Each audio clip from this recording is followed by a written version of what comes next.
Hello and welcome to another episode of the Odyssey Podcast. I'm your host, Jeremy Mullally. This is an Ithaca Media podcast.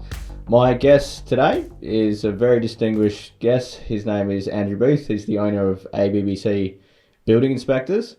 And we're going to be chatting about his journey and a bit about the building industry, which is his expertise. And I might actually start, Andrew, because I was letting my brother, our producer, this morning know what ABBC stands for.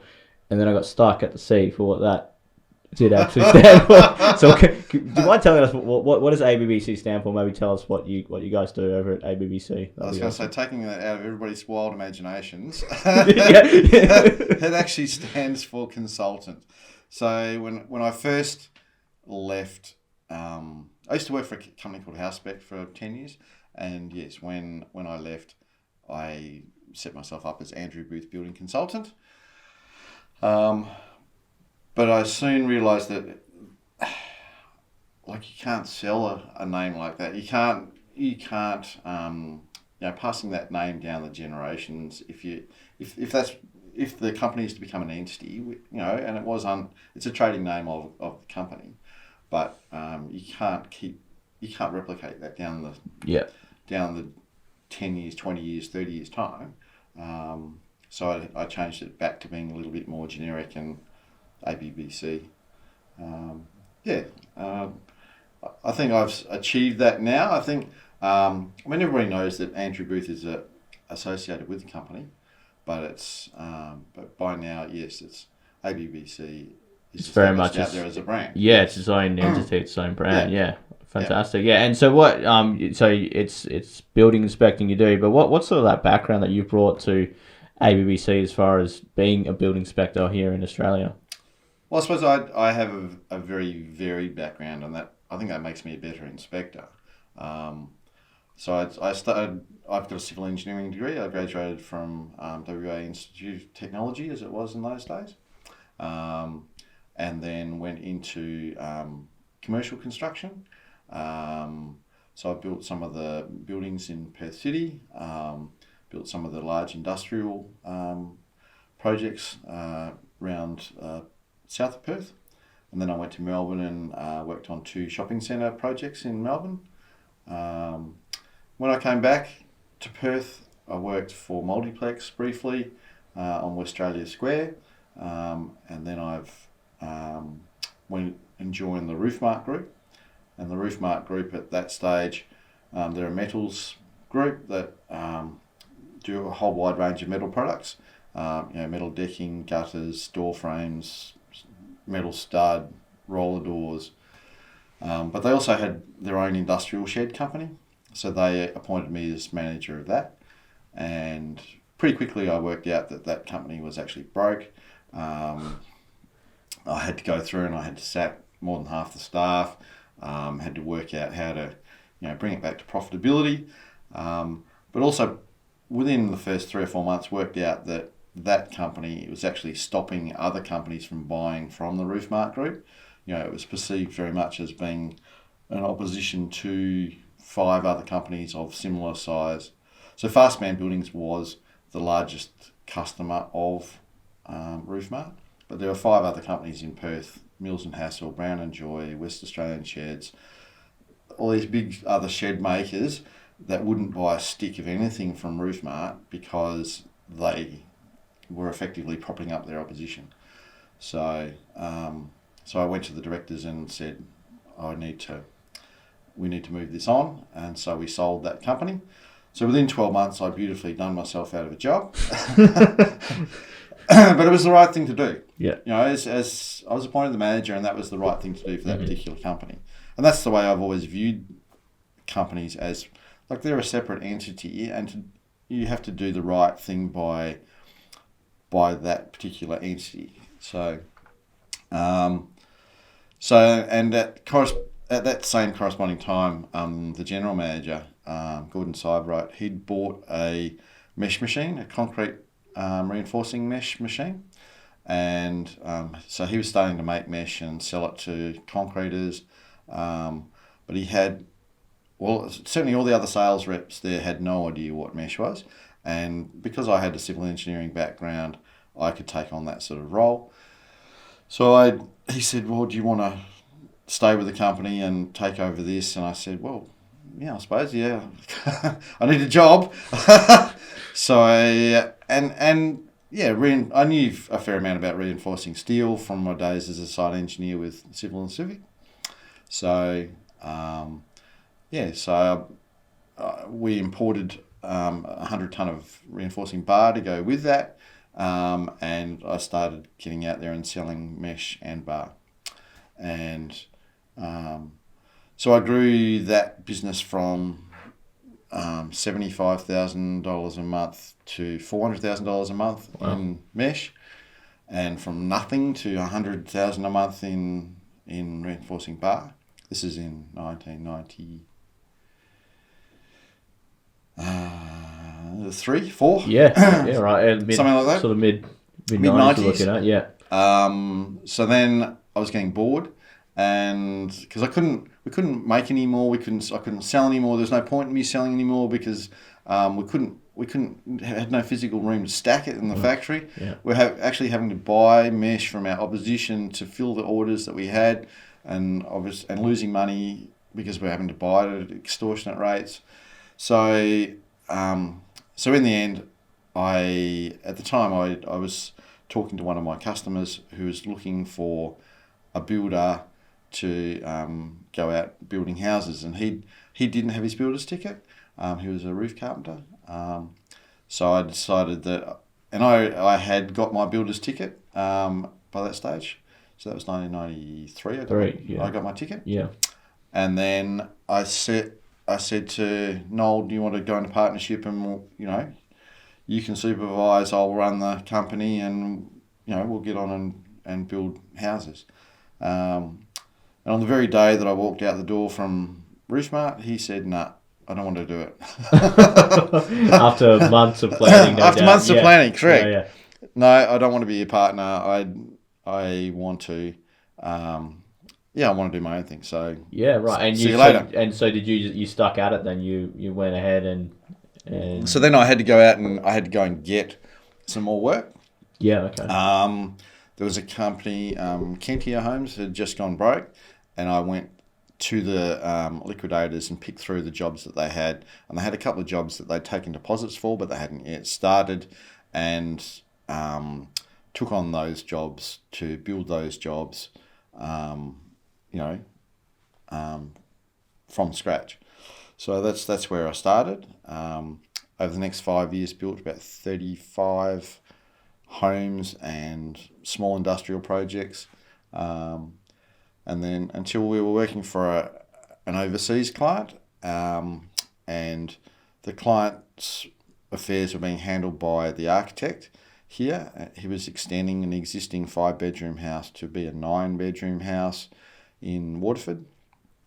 And he refused to pay the last $160,000 of the bill. And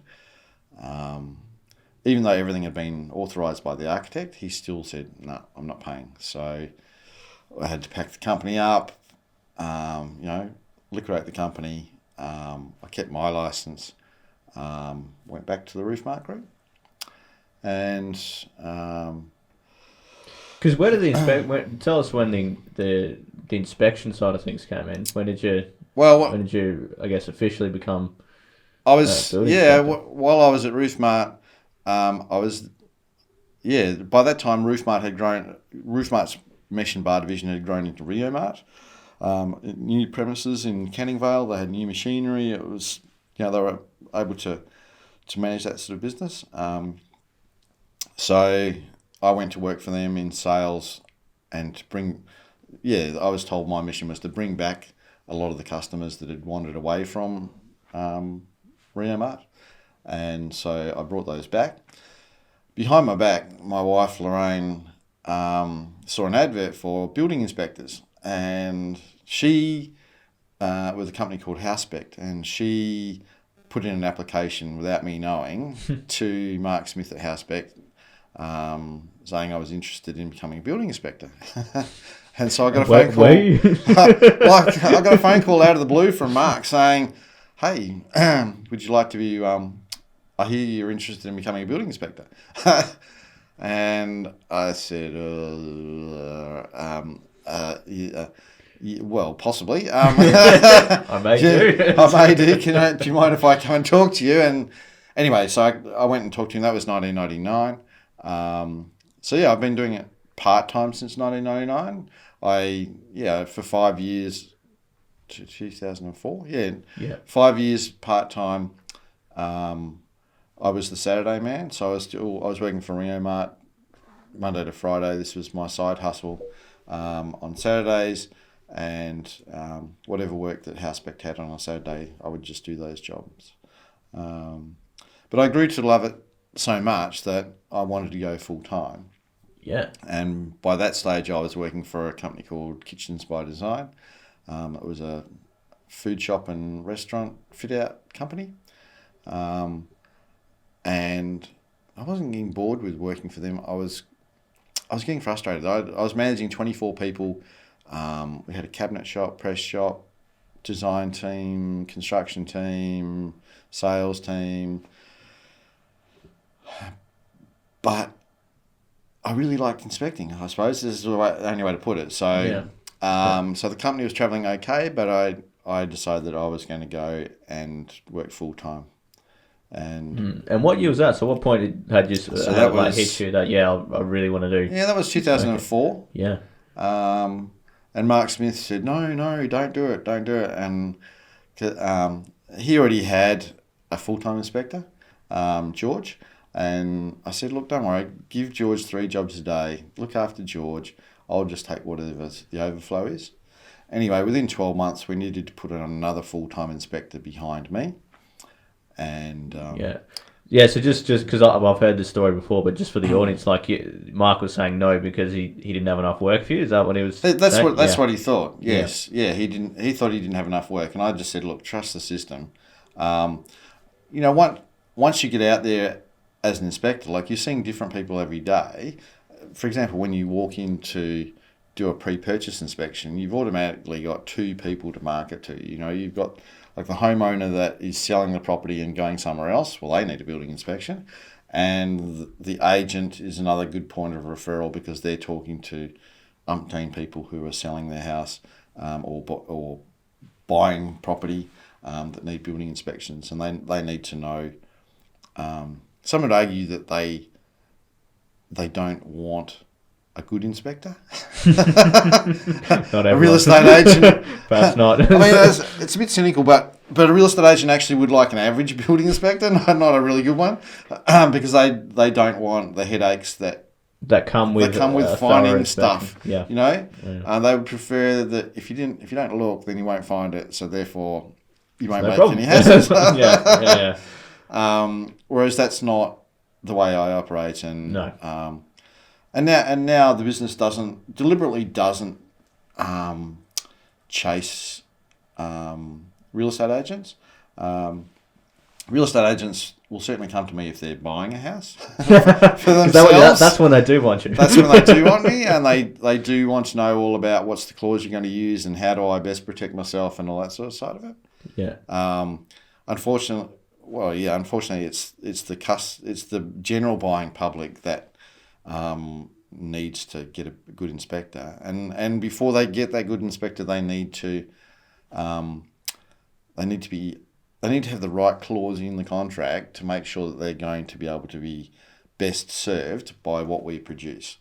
So if they use the general clause that's offered by the real estate agent, then they're going to get a structurally sound clause, and that just relates to the 4 walls of the property.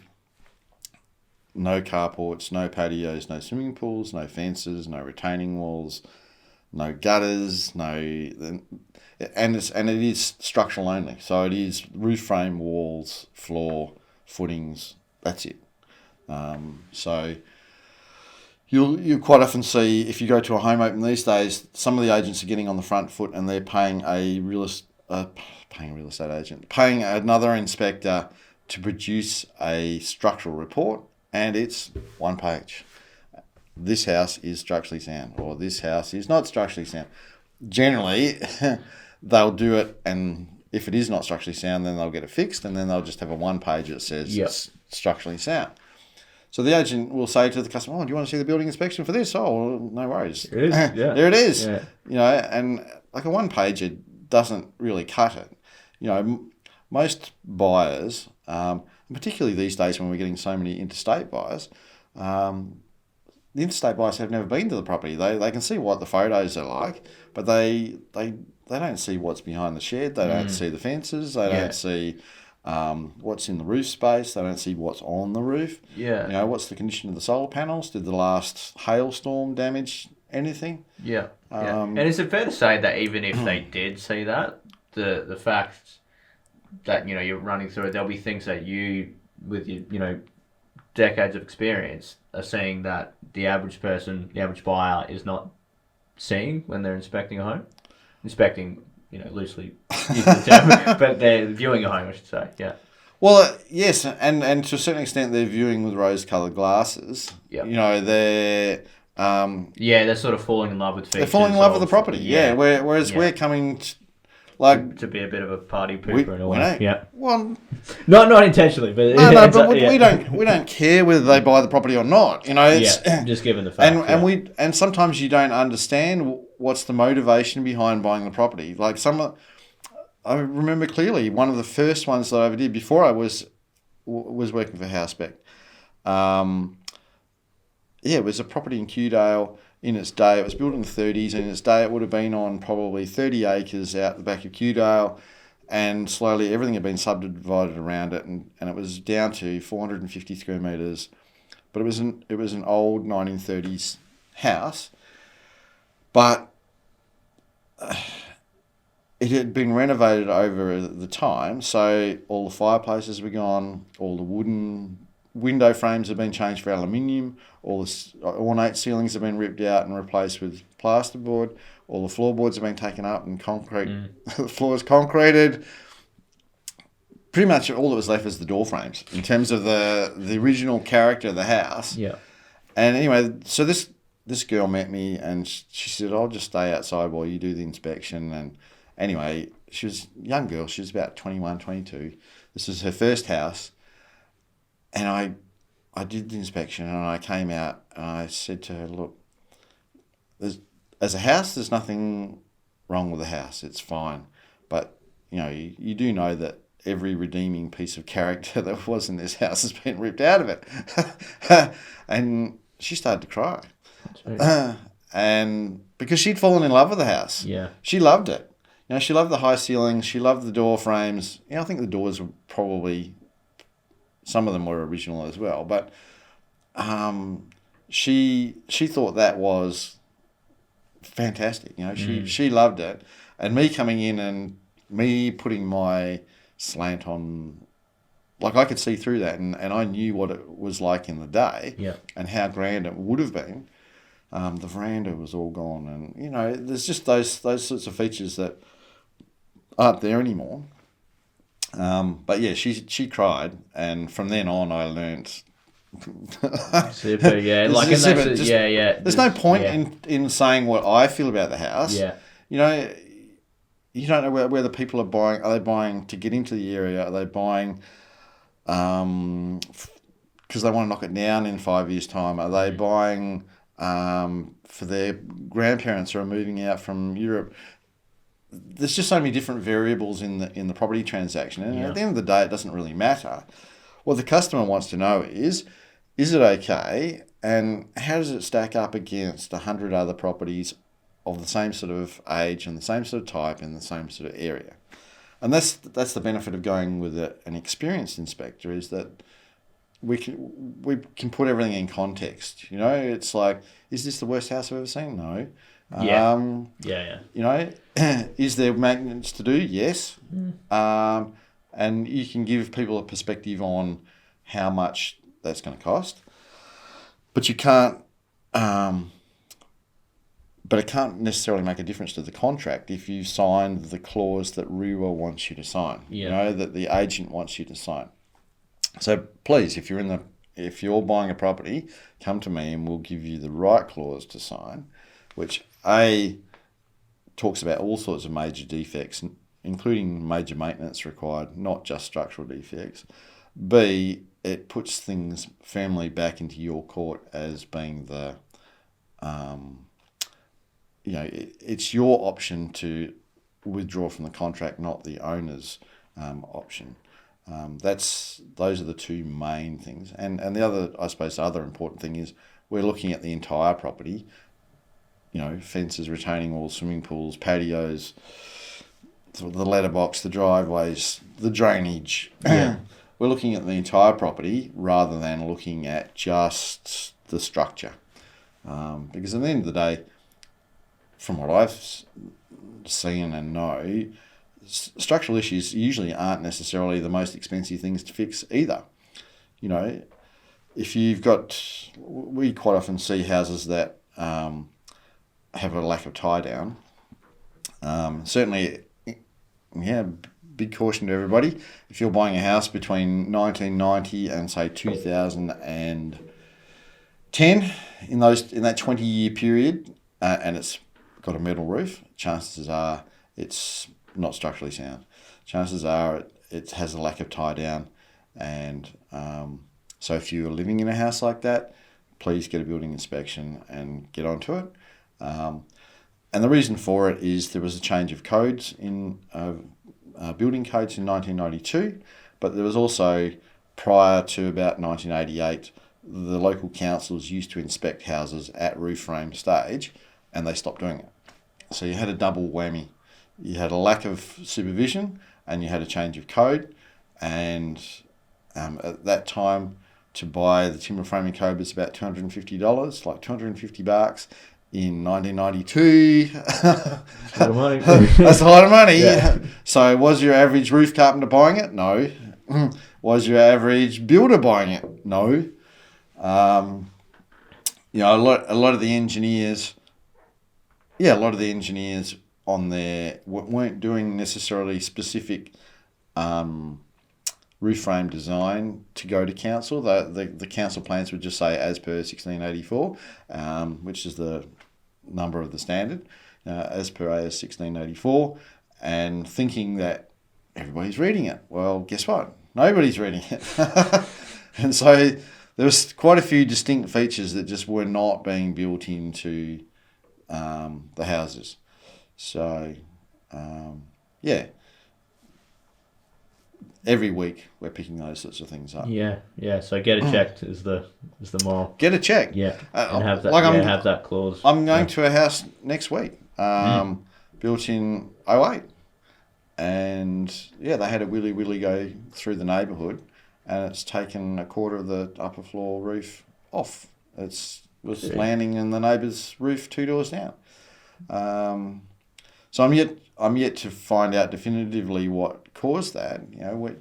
But I have a fair idea it would be a translation from that, not picking up from the codes as to exactly what's required.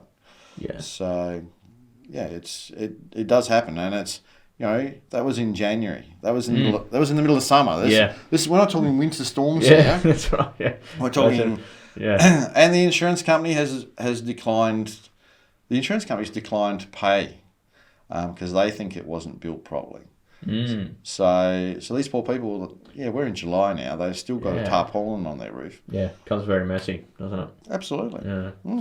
But going back to your journey, Andrew, because what year did you form ABBC? Because we spoke about how you got into inspecting, but what point did you decide, I want to have my own company? What point was that for you? So I joined Housespect in 2004. I stayed till 2010. I was their guinea pig franchisee. And I think on reflection, Mark Smith wouldn't have franchised the business because for building inspection, it's not necessarily a good model. But yes, 2014, I decided, the conditions were right. I had kids out of school. I had less risk. So let's go out and start my own. Housespect weren't very accommodating because I was a franchisee in that first year, and I had to work outside of my old territory and outside everybody else's territory, and that basically meant that I could only operate in the hills and south of Coburn Central. But I did that, and within 2 years I needed to put on somebody to give me a hand just so I could have a holiday. So I put on another inspector. Today, I've got one other full-time inspector and 2 part-time inspectors. We've got plenty of work that flows through the door. But I think primarily because I have been doing it such a long time. My name's out there. Has been out there for 20 years. It's a long time doing this sort of work. Yeah, exactly. And you obviously, you formed a company for it, but you obviously enjoy and love building inspecting. But what is it you love most about being a building inspector, Andrew?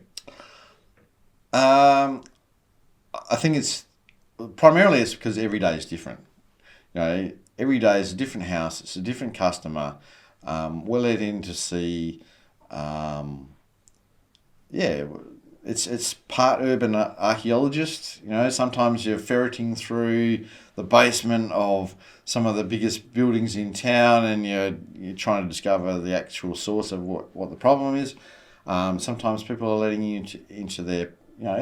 They've decorated the house the way they have particular taste, and they like to have things. And you're being led into that space to do what you've got to do. And I think building inspectors generally like that variety. That's primarily the attraction. Talking to people as well. You get to talk to an awful lot of people. You get to help a lot of people. You get to talk to people that are in. Sometimes they're in awkward situations that. Certainly with our building commission type complaint work where, the work is less than ideal, and they're wondering how do I get on board with the builder to make sure that, the builder is working, is going to come back and fix things, or is going to pay me to get it done, or at least resolve the situation somehow. Resolution, one way or the other, is probably better. As anybody who's been in the legal system knows, a good decision, I suppose, is when neither party is happy. It's probably some form of justice done there. That's right. There's no such thing as justice. There are just getting a decision sometimes is what the clients want. Is okay. All right. Well, that's a result. Some sort of a resolution. Yeah, we were asking for 50,000. We got 25,000. We'll just make it work, and there's no point complaining. But people get their life back. They get their time back. They get, you get that weight taken off your shoulder. Like you said, like some of these things, drag on and on and on, and it's part of your life for that period of time. So, and to keep that variety, that variety also keeps us sane as building inspectors. If we were doing building commission type work, complaints type work all day, every day, we'd go absolutely crazy. Because seeing stuff ups or seeing poor building work all the time, it really detracts from an industry that you love. And, when I was building, you'd have a certain pride in what you're building, and you would be trying to reach a standard that was great. And to see that, whether it's through lack of education or lack of giving a shit or general interest, the result hasn't gone the way it's supposed to go. Sometimes out of spite. We've also had that as well, that people have ended up with poor work.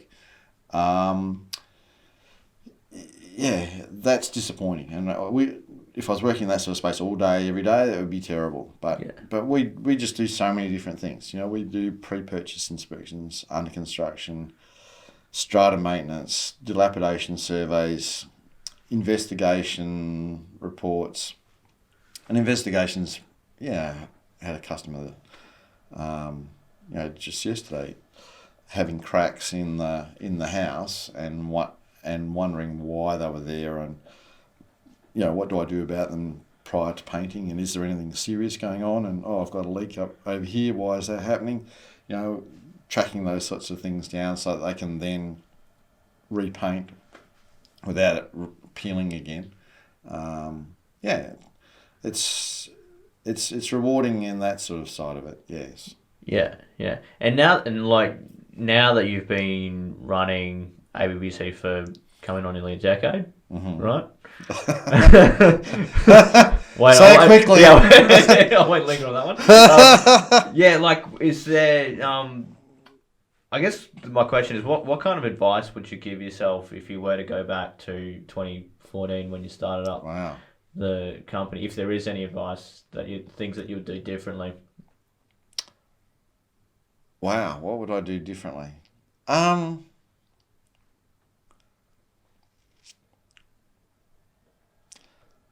No, I suppose the only advice would be, Andrew, you should have done this 10 years before that again, Right.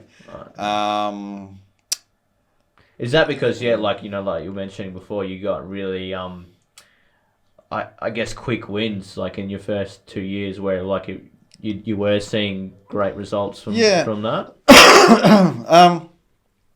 No, I suppose, it was valuable time spent working for Housespect because it gave me a good background to the industry, and it gave me, when I first started out, you really don't know what you don't know until you put to the test. That's the other challenging part of being a building inspector is, you're seeing a house that was built, say, in 1985, and you've got to work out, well, what was the code at the time that it was built? So behind you, it's not only what's the current code, but it's what was the code of the day. Yeah. So, and you're trying to put that sort of test on the house. It's unfair to compare it to today's code. So, a good 5 or 6 years at Housespect really gave me that grounding in looking at houses, looking at what was real. When you're doing an engineering degree and you have exposure to timber design especially, you're looking at AS 1720, which is more about how to build a bloody great big bridge out of timber, or a 10-story building, or it's looking, bolts that are this size. It's not housing construction. Whereas 1684, the timber framing code for residential houses, we didn't see during our studies. So I'm having to go back and relearn, wade through all those sorts of codes. The concrete code was still the same. The steel code was still the same. The brickwork code, same again. Brickwork code's all about how to build London Bridge, not how to build a house, and all the different. It's a different approach to it because you're working on that macro scale rather than working on just simple residential, and working out what the tolerances are too. That took a lot of reading and a lot of investigation, but you slowly but surely get it on top of it. And between the 5 years part time, I probably would have been better to go 5 years part time, 5 years full time, and then pull the pin and do it on my own. But at that time too, you got two kids in school at Trinity, huge school fees, and it's risky starting out on your own, starting a new business. And I had started a business before, and that was when the kids were quite young, and that business hadn't prospered.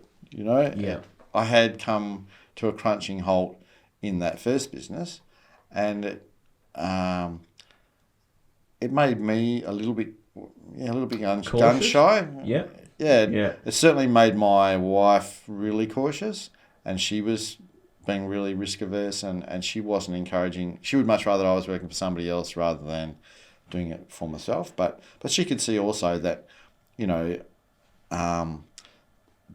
initially at Housespect I was able to have a reasonable amount of control because Mark Smith wasn't a builder and he was relying on me technically.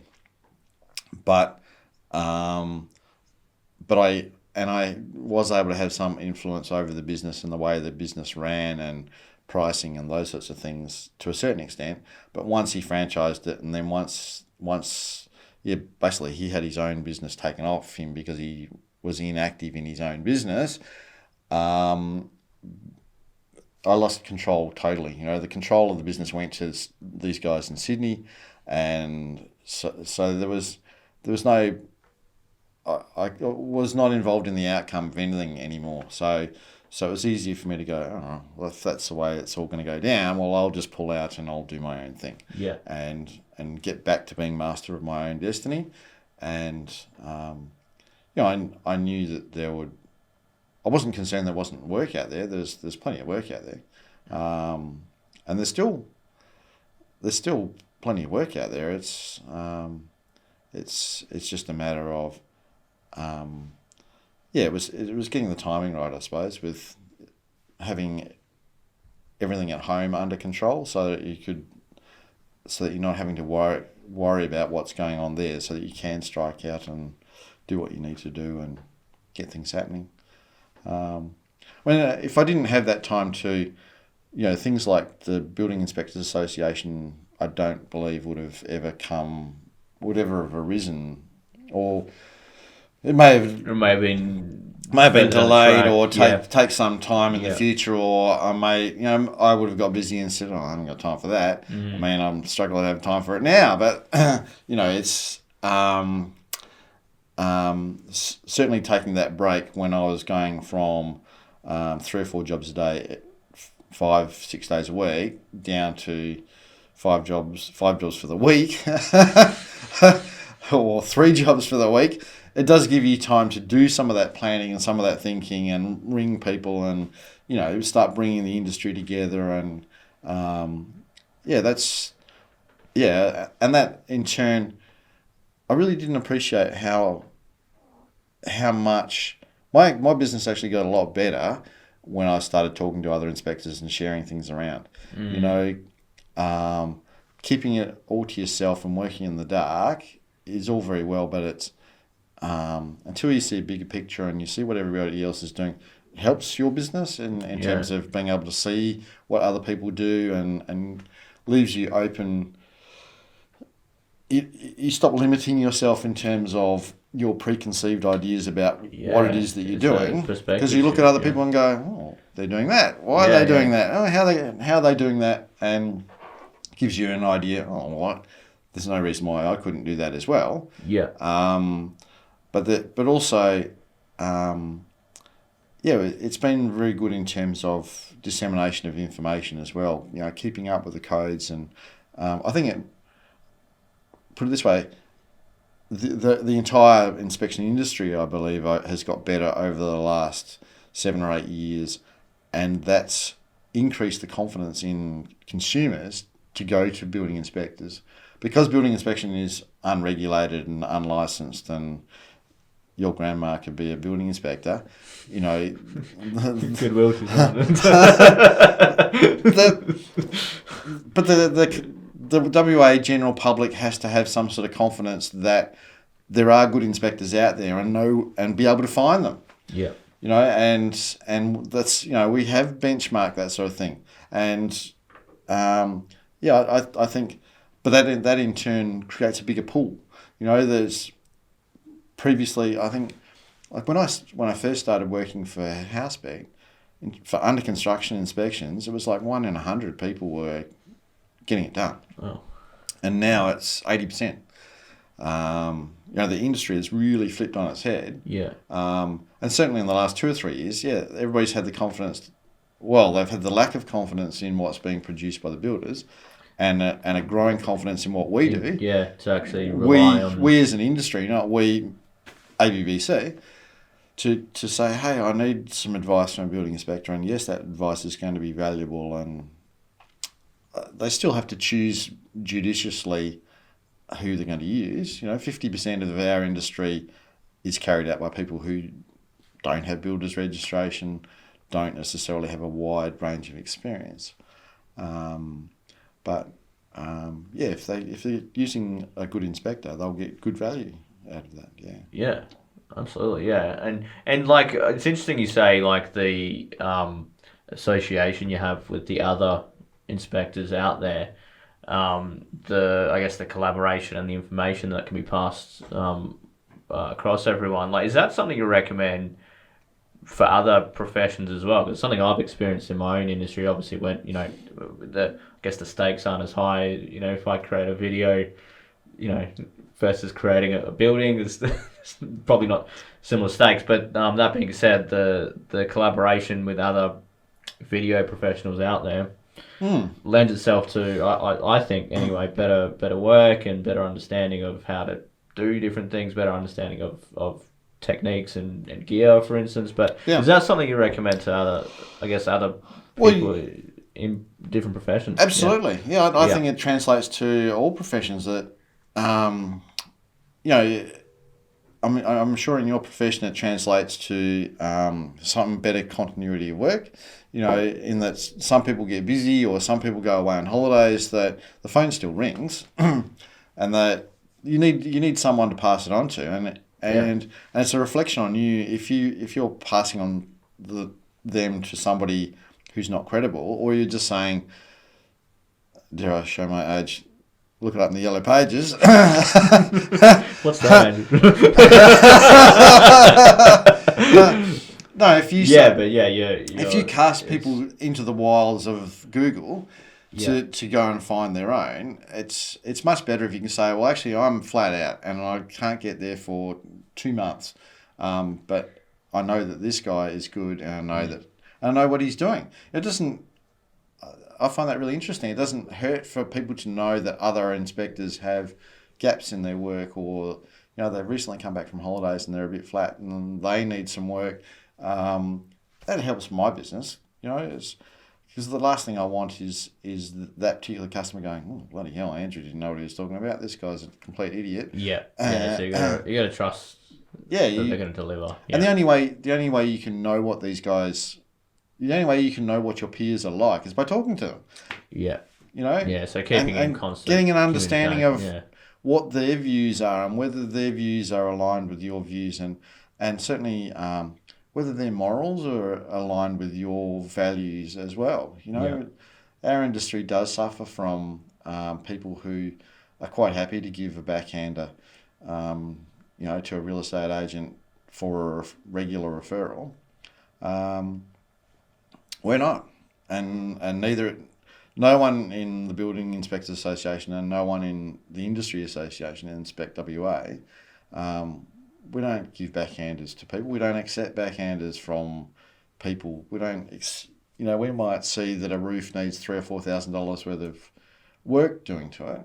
We don't accept $1,000 for the referral to the roof carpenter to go and fix it. It's just not on. It's just So, and the same in your industry with gadgets and with equipment. We look at each other. Oh, he's got a drone. Oh, he's got a You start to see how paint thickness tester. And we go, oh, how much did you pay for that? And what value is it? And what do you how much do you use it? Thermal imaging cameras and some inspectors like their toys. I'm pretty basic. Moisture meter, yes. Tape measure. Crack gauge, things like that. level, ladder. I keep it pretty simple. Because I also see that I'm like a GP in the industry,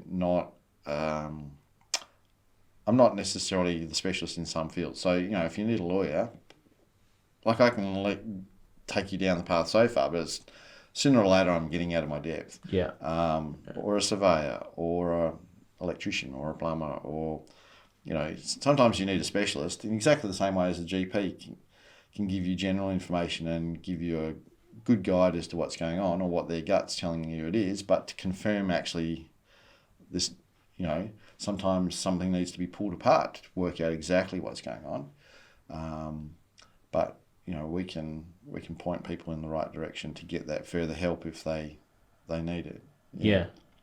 Yeah, we're giving good advice up to a point. Sometimes it doesn't need an engineer to come in and go, actually design or check by design whether that's actually happening. We're doing it more by, there's plenty of ready reckoners. For example, we can look at a roof beam and, you can measure what the span is and you can look it up in the tables, what span it is. If it's not meeting that span, then if it's overspan, then we can say we think it's overspan and should be strengthened or should be changed. Whereas an engineer would look at it and go back to first principles and work out exactly what are the loads that are on this beam and what's the actual span and, is it going to just deflect or is it going to fail? Whereas we're working from tables that somebody else has looked at and probably somebody else has put in a safety margin of X as well, whether it's over designed by 2 or 1.6 or there'd be some sort of safety margin in it as well. So getting back to the GP versus specialist, the GP's looking at going, oh, well, I think your blood sugars are up. But you need to go to the endocrinologist to work out what's the implication of that. So, or not. It's like, well, if you stop eating a bag of lollies every day, I can see that will bring it down. Yeah. So do that. It might be obvious. Or take yourself off to the endocrinologist and they'll say probably exactly the same thing. Yeah. But you're giving them the choice. But you're giving them the choice. Yeah. Correct. Okay. Yeah. And something I usually ask guests when they come on, as far as they're usually business owners themselves. I like to look at challenges that you've overcome when you have started up the business. And can you think of a particular obstacle or challenge you've had over your career with ABBC that you overcame, and how did you go about doing that?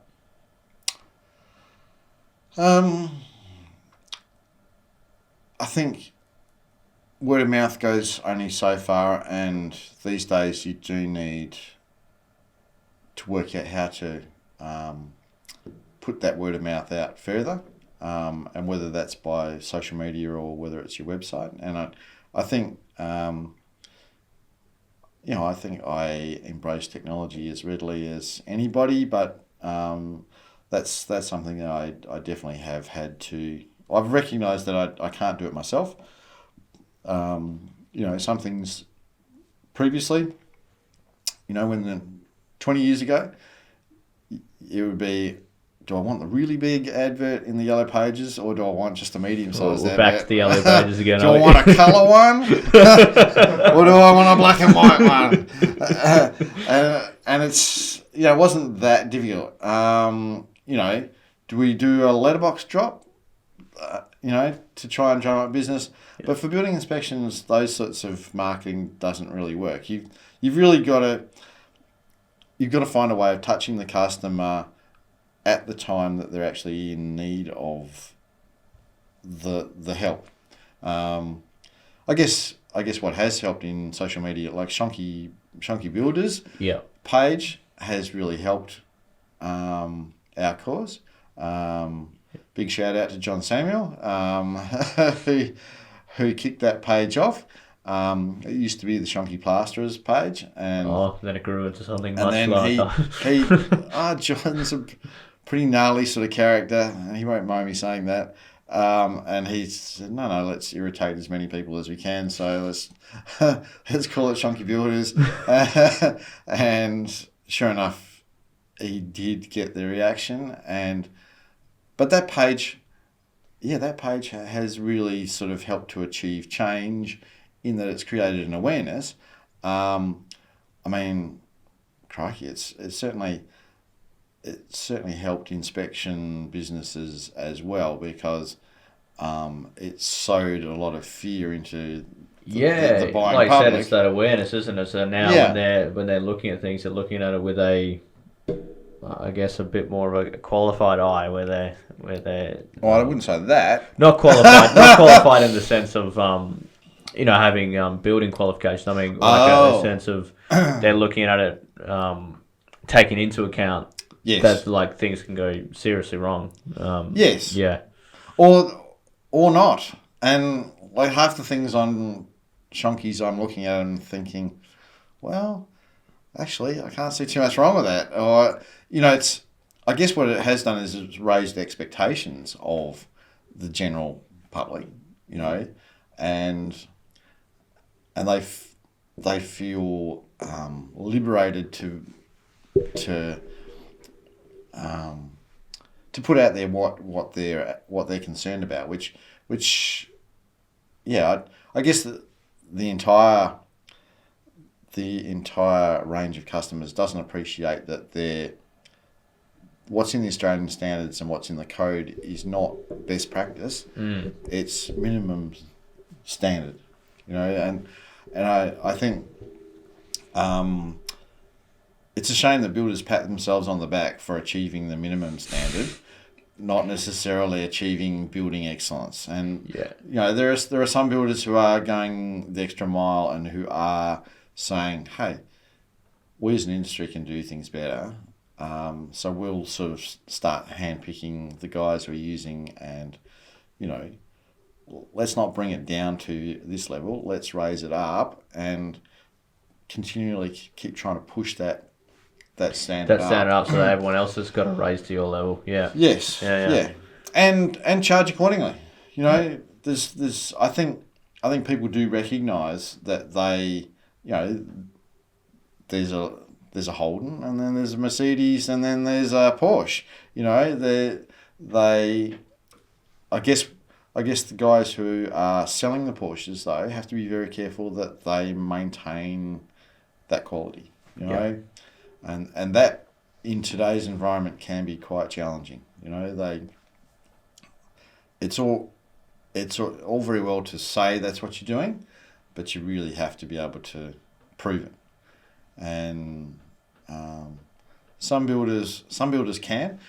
I suppose, unfortunately, we don't necessarily get to see the absolute best builders in Perth because their customers are happy. Correct, yeah. And their customers aren't ringing us to say, Andrew, can you help us out because this guy doesn't know what he's doing? Yeah. Or this guy's so busy that he's employing trades and he's not supervising it properly or whatever, But we're also, the good thing too is that the industry is starting to embrace building inspectors to actually turn it around the other way and have builders employ building inspectors because they recognise that they want to have that other party keeping them accountable to that high quality. And that's a lot of what you're doing, isn't it? Yeah. So we have a couple of customers that are builders that are interested.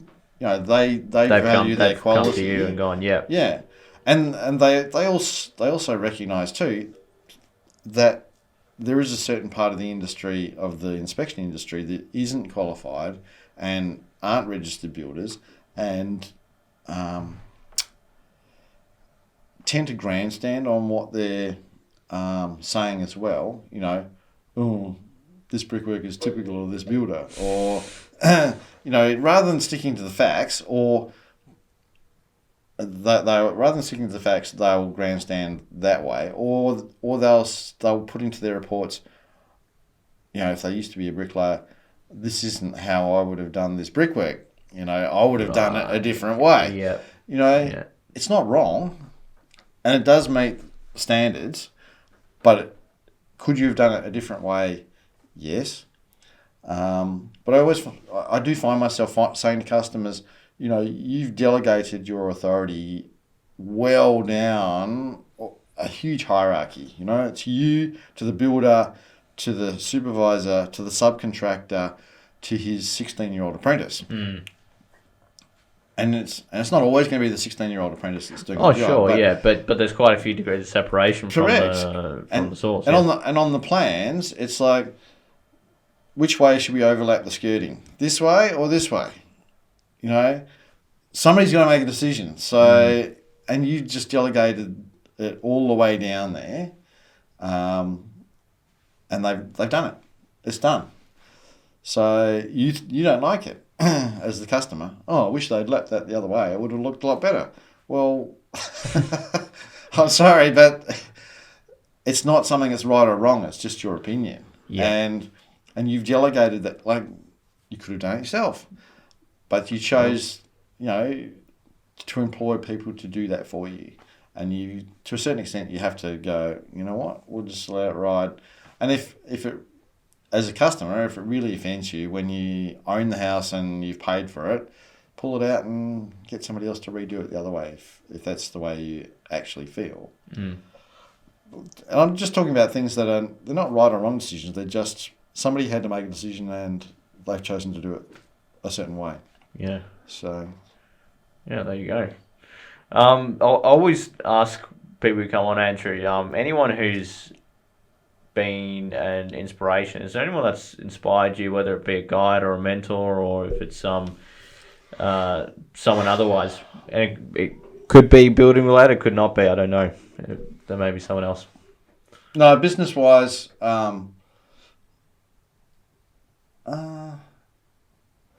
certainly I gained a lot through working for Civil and Civic, which is now Land Lease, and I'm not sure what Land Lease is like now, but Civil and Civic back in the day was scrupulously honest, but also doing things for the best value for the customer, while still maintaining a good profit as well. They were very much a believer too in getting the team to work on what is the solution. So, for example, when you're putting together a project, it was the actual site team that would work out, well, how are we going to build it and how many cranes are we going to use, and we've got to build a gantry here and how much is that going to cost, and so that the guys actually working with it had put together the price and then they'd won the job, so then they could take that price and manage that money. Whereas other builders I've worked for, the office did all that and then they just throw it out to the site guys to run the job. And basically, the site guy's job is to get it done as fast as they can and not spend any more money. But they haven't got the mindset of knowing how it was going to be put together in the first place. So, one builder whose name will remain nameless I work for, they decided to only have one-man materials hoist on the job, and we'd only got halfway up the job, and basically I was getting the last bloke up to the floor to work on the 11th floor, and it was time for lunch, and then they all have to go down again, It's just, whereas they should have had two hoists, but it was the guys in the office that had done that. I got a phone call at level 8 saying, we've run out of money for concrete pumping. Well, what do you want us to do? Do you want us to stop? But they hadn't realised that there was a clear way in Mounts Bay Road, and so we couldn't set the pump up full time. We had to get it there at 9 o'clock, set it up, do the pour, break it down by 4 o'clock, pack it all up, get rid of the pump. So we couldn't pour one pour per floor. We had to break it into 3. Yeah. And so you got all that setup time and mucking around time. So it's just those sorts of silly things that I'm a big believer in giving people. I like my staff to have as much information as they can. There's no point in holding back information, or they know how much we've sold the job for. They know that their salary is dependent on how much that job sells for. They can go out and bring in work knowing that they can adjust the price themselves, or if they're working for family, they can cut it in half if they want to. They know they're going to be working for half themselves. But empowering people to work so that they have all the information, and so that the outcome is what's important. We still want the same sort of outcome, but you need to manage your resources to achieve a reasonable outcome for the client, for the dollars that are involved. And I think we do that pretty well. Yeah, fantastic. Yeah. Unfortunately, we are coming to the end of our conversation, Andrew, but I've just got one more question, because this is, again, another question I just ask usually at the end. Is this one of your wacky out of the blue. No, none of those gotcha questions. It's no, just if there's any do you have a particular book you'd recommend to our audience? One that's been a help to you. Anything by Jim Collins, actually. Okay. Do you have a favourite or? Good to Great is a very good basis for. It's just for companies who are looking to, or managers who are looking to achieve that little bit extra, and to start thinking outside the square and move, rather than just surviving. Yeah. And I think a lot of us do end up in survival mode. A lot of business owners end up in survival mode. It's working out, okay, well, how can I actually get out of survival mode so that I can put in some long-reaching decisions that actually make it easier, so that eventually I can, achieve more, because I have cut myself that slack and I changed things around. Whether it's through being able to delegate better, or empower your staff to help you more, or not taking on stuff that you don't want to take on. Yeah. doing less jobs for the same money, increasing your prices. There's nothing wrong with increasing the price within reason, providing you're still giving value. As long as your customer is finding value in what you're doing, there's nothing wrong with charging accordingly. And there's nothing wrong with saying, no, I'm sorry, but I'm not going to work for $1.50. We need a certain amount of money to go out and have a look. I was on the Perth Home Show, on the stand at the Perth Home Show recently, and this customer came in and she said, we're building $1 million house, and we decided to get a building inspector out there to check the brickwork, and it's a 2-story house, two floors of brickwork, and we paid him $300, and he did a terrible report. And I thought, for $300, and you want this guy to get there and provide all his own gear, like, how long did you expect him to be on the job? Yeah. For a 2-story $1 million house. Correct. It's like he would have been running just to cover the basic checklist, let alone my guys who I'd like to think are able to stop, have a look. I set them the task. My guys, the task of whichever job they're on is work out what is the most difficult part about this job, because that's usually the bit that's going to get stuffed up, and if they haven't already got to it, is to flag it in the report that, hey, you need to take special attention when you're doing this to make sure that this outcome actually happens. But also, if you're past that stage and it's already been done, is checking through that to make sure it's absolutely correct. So, but you need time to do that. And that's, sometimes people look at our prices and go, oh, gee, that sounds expensive.